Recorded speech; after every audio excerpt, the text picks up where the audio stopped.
அடுத்தது ஆர்பியூட்டின்ஸ் இருக்குது. அடுத்தது விட்டமின் சியும் இருக்குது. இலகுவாக சீரம் லோஷன்ஸ்ல பாவிக்கொள்ளலாம். அடுத்தது லிகோரிக் எக்ஸ்ட்ராக்ட்னு ஒன்று இருக்குது. நேச்சுரலான இது உண்டு, அதையும் நாங்கள் பாவிக்கலாம். நியசினமைட் பொதுவாக சீரம் இருக்கு, நாங்கள் அதையும் பாவிக்கலாம். இப்போ ஃபுல் பாடி வெள்ளையாகணும், வாழ்க்கையில் இலகுவா நாங்கள் அதை செஞ்சு கொள்ற முறை.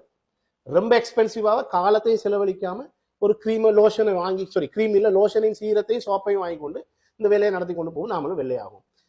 இது எதை ஒன்று பூசினாலோ சீரம், 2 பூசினாலோ இல்லாட்டி கலந்து பூசினாலோ இல்லாட்டி சோப்பு போட்டாலோ ப்ராப்ளம் இல்லை. இதோடு சேர்த்து கட்டாயம் கடைபிடிக்க வேண்டிய சில விஷயங்களும் இருக்கு. கட்டாயம் நம்ம தண்ணீர் ஒரு 2 to 3 லிட்டர் குடிக்கும். அதே சமயத்துல ஒழுங்கா தூங்கணும், ஹாப்பியா இருக்கணும். ஏன்னா ஒழுங்கா தூக்கம் இல்லை, ஹாப்பியா இருக்க இல்லைன்னு சொன்னா நம்மளோட உடம்புல கோர்ட்டிசோல்னு ஒரு ஹார்மோன் சுரக்கும்.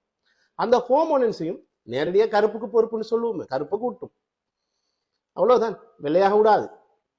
ரைட்.